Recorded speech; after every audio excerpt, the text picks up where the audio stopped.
All right, so we have a few questions. We're gonna start with this one here. Please, guys, write with pen. Pen, not pencils. I could barely see this. I'm an old man. I don't wear my glasses in public, but I do wear glasses. It says, if your father have you to break the Sabbath, do you ask you to break the Sabbath, do you break the commandments? Who can answer that question? Go ahead, Michael.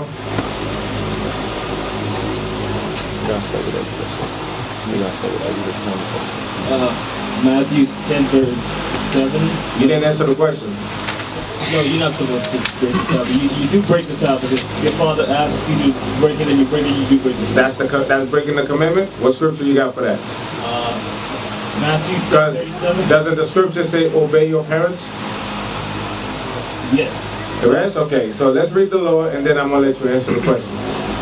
The book of Exodus, chapter 20 and verse 8. Remember the Sabbath day to keep it holy. 6 days shalt thou labor and do all thy work. Verse 12. Verse 12. Honor thy father and thy mother, that thy days may be long upon the land which the Lord thy God giveth. You see, the scripture tells you, honor your father and your mother, that your days may be long. So now the kid is asking, if his father asked him to break the Sabbath, is he breaking the commandment? Because the Lord just said to honor your father and your mother. So, help me. I think it's you think? You're supposed to know or you don't know? I know. It's according to Matthew 10:37. Stand up straight, bro. Matthew 10:37 says that Matthew 10:37, let's read it.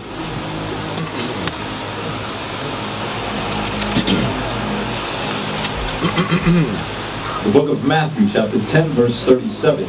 He that loveth father or mother more than me is not worthy of me. So explain that. So anytime your mother's or your parents' will conflicts with the will of the Most High, you have a problem. So you have to make a choice to obey God rather than obeying men. Whether it's your mother, your father, whether it was somebody that gave you all the riches of the world, you have to put God first.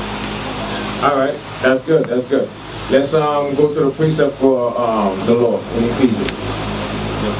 Because the law says, obey your parents that your days may be long. So does that mean any wickedness that your parent asks you to do, does that mean you have to do it? No, right? Like he quoted a good scripture, you have to obey your God more than you obey your parents. So let's get the precept for the law. The book of Ephesians, chapter 6 and verse 1. Children, obey your parents in the Lord, for this is right. Obey your parents in what? In the Lord. In the Lord. So as long as your parent is telling you to do what's right according to the law, you must obey. But at no time, if your parent asks you to break the Sabbath, should you break the Sabbath. Give me Acts 5:29. Because your parents does not supersede God. God is the ultimate father. So we have to obey him. Read the book of Acts chapter 5 and verse 29. Then Peter and the other apostles answered and said, we ought to obey God rather than men. You see that? We ought to obey God rather than men. So it's okay to obey your parents as long as they're not telling you to do anything contrary to the law. Because if your parents cook a nice plate of food and it's not unlawful on the Sabbath and say, baby, I know you're going to camp, I know you're hungry, I want you to strengthen yourself before you go, make you a nice cup of tea, give you a nice plate of lamb, you see that? Some nice lamb and some good unleavened bread. She actually cooked your meal for you. What should you do? Would you eat it, Daniel? Why not? It's lamb, there's nothing wrong with it. You're not supposed to eat it at all because she cooked it on the Sabbath day, and that's breaking the law. And by you eating it, you also break the law. Exactly. So we can't trim our ways. Actually, give me that. Jeremiah 2:33. Yeah. Let's read that. The book of Jeremiah chapter 2 verse 33. Why trimmest thou thy way to seek love? Therefore hast thou taught the wicked ones thy ways. So see, that's the problem right there. You shouldn't trim your ways to seek love. Because by trimming your way to seek love, guess what? You just taught that wicked person you were just as wicked as them. So which means those people, they may never change their ways because of you. Because you're not enforcing the law when you're around them. You trim your ways to please them. So that shows that you're not about the truth as well. So instead of helping the soul, you actually destroy the soul. Because to help the soul, we must stand bold, correct? Give me Isaiah 58:1. Because we have to be that light. We have to be the light that people follow. And if your light is shining, then let it shine, correct? Before Isaiah 58, actually we'll go back to the light. Give me Isaiah 58:1 first. The book of Isaiah chapter 58 and verse 1. Cry aloud, spare not. Lift up thy voice like a trumpet, and shew my people their transgression, and the house of Jacob their sins. Cry aloud, spare not. That's the key part I want to focus on. Don't spare people's feelings. It's not about feelings, it's about keeping the laws of God. Our job is to show our people their transgression. Remember one thing, if you're in this truth and everybody in the world likes you, you're doing something wrong. Because if you are doing what's right and showing people their transgression, you're not going to be liked. Because the scripture says you shall be hated by everyone for my name's sake, correct? That's going to happen when you put your foot down. When you really stand firm for the laws. Give me the light in Matthew 5:20, is it? 14, 16. 16 or 17? Yes, no, 15. 16. The book of 14. The book of Matthew chapter 5 verse 14. Ye are the light of the world. A city that is set on a hill cannot be hid. You see that? You are the light of the world. Because the laws was given to you. So as you keep these laws, you got to let your light shine. How do you let your light shine? By doing the laws. Not just in secret, not be super Israelite only on the Sabbath day, but on your day-to-day life. That's how you let your light shine. Read. Neither do men light a candle and put it under a bushel, but on a candlestick, and it giveth light unto all that are in the house. That's your purpose of having the light. You're supposed to put that light on a candlestick so that everyone may see the light. What it says, read that verse again, that he may give light to everyone that is in the house. So if you're living in a house where everybody's wicked, they're supposed to be looking towards you and see light.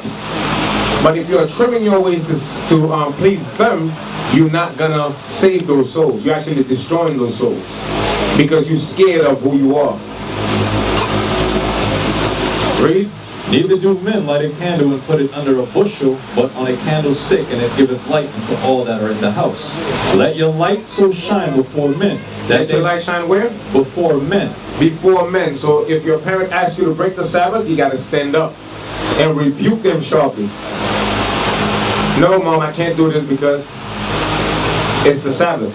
According to the laws, that's why it says study to show yourself approved. You got to be able to back up everything. Now, if you're 12 years old, you ain't got nowhere to go, use wisdom. But start doing some, how you say, bagging at Kmart or something to start saving your money because you know that day's going to come. But if you're a grown woman or grown man who has a job and living with your parents and you're afraid to stand up, think again. Read. Let your light so shine before men, that they may see your good works, and glorify your Father which is in heaven. See your good works. If you're not doing nothing, how can they see it? And when they see it, they say they're going to glorify your Father that's in heaven. But if you're hiding, they're never going to glorify your Father that is in heaven. Because many a time people will test you just to see, are you really about the truth? Because you got to understand one thing. Our parents, they've seen a lot. They've seen many people that rose up and say they were that crew that's supposed to rescue the people, and they failed. Your parents were part of a lot of movements. Our parents were the Black Panthers. Our parents were that generation that was with Martin Luther King, Malcolm X. Some of our parents were even with Marcus Garvey. They're that old. So they've been through it. Now, what makes you the one? So they're going to try you to see, are you really about this? Because to them, they watch you grow up, and they watch you going through many different phases in your life. You had your Jerry curl phase, you had your S curl phase, you had your perm phase, You had your weave phase. You understand? You had the color in your hair phase. So they're seeing you going through all those different phases. To them, this is just another phase. You got to show them how serious you are. And that might change them. But for as long as you're trimming your ways, you are destroying them and destroying yourself in the process. All right? We're going to move to the next question. You wanted to add to it? No, that's good. Oh, perfect timing for this question. Will I have blood on my hands if I don't tell my relatives that they are Israel? They are married and have children with Edom. A cousin who is gay and have a brother is marrying an Edomite in June. Okay, will I have blood on my hands if I don't tell my relative that they are Israel? Who's the mighty prophet that got the answer for this question? Yohanan, you got your spiritual hands up. I saw them waving like Steve Urkel. Ooh, ooh, ooh, me. Will I have blood on my hands if I don't tell my relative that they are Israel? And make matters worse, they are married to and have children with Edom. That's Yes. 2 in 1. You will have blood in your hand? You will have blood in your hand. Prove that. The scriptures approve all things.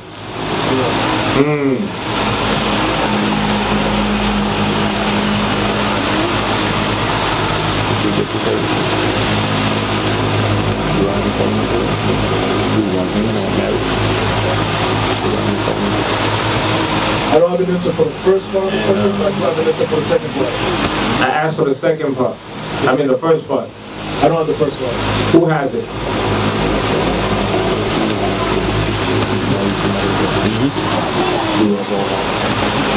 Ezekiel 3:17. My man. See, that's a man that's studying right there. All right, let's read that. The book of Ezekiel, chapter 3, verse 17. Son of man, I have made thee a watchman unto the house of Israel. Therefore hear the word at my mouth, and give them warning from me. When I say unto the wicked, thou shalt surely die, and thou givest him not warning, nor speakest to warn the wicked from his wicked way to save his life, the same wicked man shall die in his iniquity, but his blood will I require at thine hand. You see that? We were made watchmen. Watchmen. When you analyze ancient times, you had the castles, you had the city, and you had the wall that encircled the whole city. And you had the battlement, and you had watchmen that sit at the towers, and watchmen that patrol back and forth on the walkway that's on top of the wall, watching through the battlements to see if danger is coming. So if a watchman is sitting there watching and they see danger coming and they don't say nothing, if the king of that land overcome the danger, what that king is going to do to that watchman after the war? He's going to kill that watchman. So yes, blood is in your hand if you don't warn the people that you know about the danger that's coming. Because that's what the scripture says. If you don't warn them, they're going to die, but their blood, Most High is going to require of your hand. So let's read the latter part to see how do you clean your hand. Verse 19. Yet if thou warn the wicked, and he turn not from his wickedness, nor from his wicked way, he shall die in his iniquity, but thou hast delivered thy soul. You see that? But if you warn them, and they choose not to listen to you, you are free from blood. They're gonna die, but you are free. Because you warned them. They're the one that were rebellious enough to choose not to adhere to your warning. Is that clear? Let's dive to the second part of it. It says they are married and have children with Edom. Give me Deuteronomy 7 and 3 first. You had both? Come on, have both. Read it. The book of Deuteronomy, chapter 7, verse 3. Neither shalt thou make marriages with them. Thy daughters thou shalt not give unto his son, nor his daughter shalt thou take unto thy son. For they will turn away thy son from following me, that they may serve other gods. So, hold on. The scripture says we're not supposed to be married to other nations. And the main reason is because they're going to turn your heart away from serving God. Your kids will not serve God, because if you marry a Moabite, what is the common teaching that a Moabite might teach your kids? How to serve what? If you marry an East Indian, what is the common teaching they're going to teach that kid? Hinduism. So the thing is, you're not supposed to marry the other nations because they have their own way of doing things, they have their own culture, they have their own gods. We have our own God, and our God was not for them. So the warning was already given to us in the Bible not to marry the other nation. Not just Edom, no other nation, period.